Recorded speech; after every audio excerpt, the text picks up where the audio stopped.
प्रयागराज में एक ऐसा मर्डर मिस्ट्री होता है कि जिसको सुनकर लोग जो होते हैं वह सोचने पर मजबूर हो जाते हैं। क्योंकि लोग प्रयागराज संगम नदी में नहाने के लिए इसलिए जाते हैं ताकि उनका पाप धुल जाए। लेकिन यहाँ पर एक आदमी जो होता है वह प्रयागराज में जाकर एक ऐसा घटना का अंजाम देता है कि जिसको सुनकर लोग जो होते हैं वह सोचने लगते हैं कि यह आदमी अपना पाप धुलवाने के बजाय एक और पाप कर बैठा। यहाँ पर यह आदमी जो होता है अपनी पत्नी के साथ प्रयागराज संगम नदी में नहाने के लिए जाता है। और यहाँ पर यह आदमी जो होता है अपनी पत्नी के साथ संगम नदी में स्नान करता है। तब वहाँ पर अपनी पत्नी के साथ वीडियो और फोटो भी बनाता है। और यह वीडियो और फोटोज को अब यह आदमी जो होता है अपना सोशल मीडिया अकाउंट पर पोस्ट करता है, स्टेटस लगाता है। लेकिन लोगों को नहीं मालूम होता है कि यह आदमी जो है अपनी पत्नी के साथ नहा रहा है और इस पत्नी का ही कत्ल कर देगा।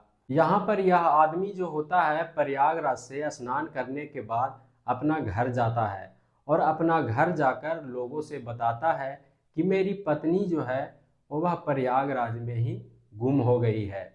अब यहाँ पर यह बात सुनकर लोग जो होते हैं खोजने में लग जाते हैं। और इस आदमी के एक बेटा होता है। यह बेटा जो होता है वह अपनी माँ को खोजने में लग जाता है और अंत में एक ऐसा घटना सामने आता है कि जिसको सुनकर आप सोचने पर मजबूर हो जाएंगे। तो दरअसल यह जो घटना है वह प्रयागराज का है।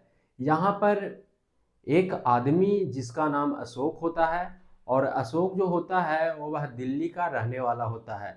यहाँ पर अशोक जो होता है वह अपनी पत्नी मीनाक्षी के साथ 17 फरवरी को दिल्ली से प्रयागराज संगम नदी में स्नान करने के लिए निकलता है। अब यहाँ पर यह आदमी जो होता है जब प्रयागराज पहुँचता है तब फोटो खींचकर अपना सोशल मीडिया अकाउंट पर स्टेटस लगाता है, पोस्ट करता है।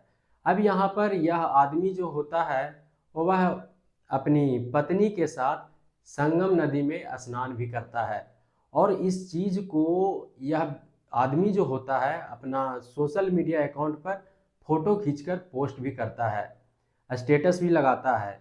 अब यहाँ पर यह आदमी जो होता है 18 फरवरी को वापस अपना घर जाता है। अब यह आदमी जो होता है अपना घर जाता है तब यह आदमी के साथ इसका पत्नी जो है वह नहीं होती है। अब यह आदमी जो होता है अपना घर में बताता है कि मेरी पत्नी जो थी वह प्रयागराज के मेला में गुम हो गई है, भुला गई है। यहाँ पर यह आदमी का एक बेटा होता है जिसका नाम अवनीश होता है। अब यहाँ पर अवनीश जो होता है वह सोचता है कि शायद मेरी माँ जो थी वह गुम हो गई होगी, क्योंकि इस समय प्रयागराज में लोग जो होते हैं लोग जो हैं काफ़ी मात्रा में संगम नदी में स्नान करने के लिए जा रहे हैं। अब यहाँ पर अवनीश जो होता है वह अपनी माँ को खोजने के लिए अपना घर से निकल जाता है। यहाँ पर अवनीश जो होता है वह थाने में जाकर अपनी माँ के बारे में पता करता है, लापता होने का शिकायत लिखवाता है। अब यहाँ पर अवनीश जो होता है वह प्रयागराज के आसपास के थाने में जाकर अपनी माँ के लापता होने का शिकायत लिखवाता है, अपनी माँ के बारे में जानकारी लेता है। तभी यहाँ पर जब अवनीश झांसी के एक थाने में जाता है तब यहाँ पर झांसी के थाने में जो सिपाही मौजूद होता है वह बताता है कि यहाँ पर कुछ लाश मिला है, तो तुम चलकर उस लाश को पहचान करो। अब यहाँ पर अवनीश जो होता है वह पहचान करने के लिए जाता है, तब देखता है कि यहाँ पर मीनाक्षी का लाश है। तब यहाँ पर अवनीश जो होता है वह अपनी माँ के लाश को देखकर रोने लगता है। अब यहाँ पर अवनीश जो होता है वह पता करने लगता है कि मेरी माँ का लाश कहाँ से मिला है।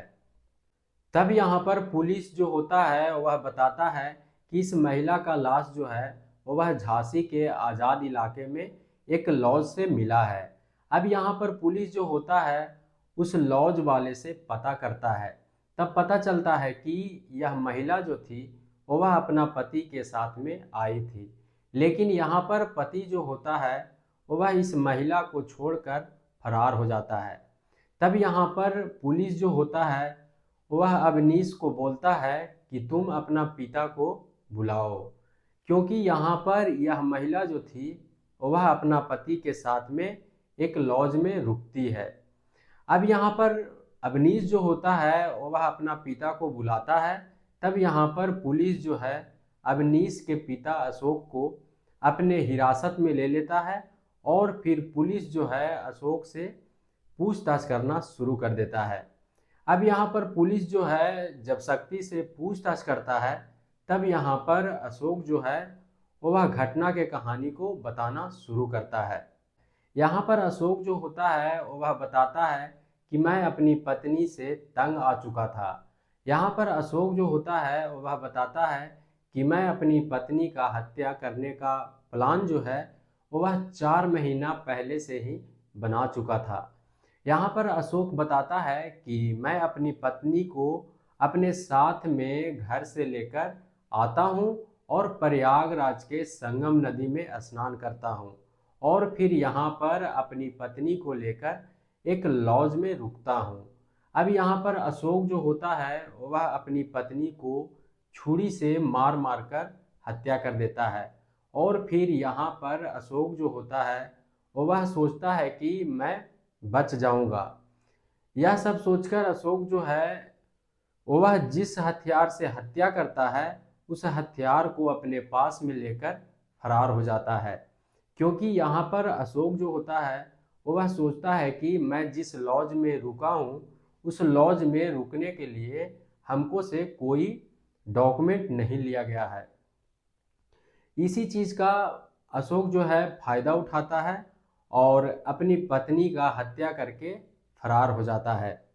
यहाँ पर पुलिस जो है जब अशोक के बारे में जांच पड़ताल करता है तब यहाँ पर पता चलता है कि अशोक जो होता है वह एक महिला के साथ प्रेम प्रसंग में होता है और यहाँ पर अशोक जो था वह अपनी पत्नी से दूरी बनाने के लिए प्रयास कर रहा था। लेकिन यहाँ पर अशोक जो होता है अपनी पत्नी से दूरी नहीं बना पाता है। तब यहाँ पर अशोक जो होता है अपनी पत्नी का हत्या करने का प्लान बनाता है और हत्या कर देता है। यहाँ पर अशोक जो होता है वह हत्या करने के बाद अपना घर जाता है और लोगों से बताता है कि मेरी पत्नी जो है वह भीड़ में गुम हो गई है, भूल गई है।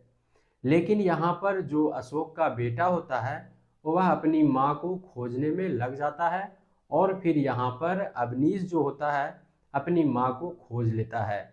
और जब यह घटना का खुलासा होता है तब लोग जो होते हैं सोचने पर मजबूर हो जाते हैं।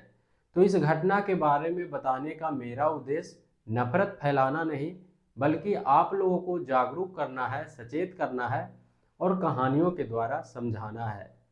तो जैसा कि इस घटना में आप लोगों ने देखा और सुना कैसे यहाँ पर एक पति जो होता है वह अपनी पत्नी का हत्या कर देता है और हत्या इस तरह से करता है कि यहाँ पर पति जो होता है कभी नहीं सोचा होगा कि मैं पकड़ा जाऊंगा।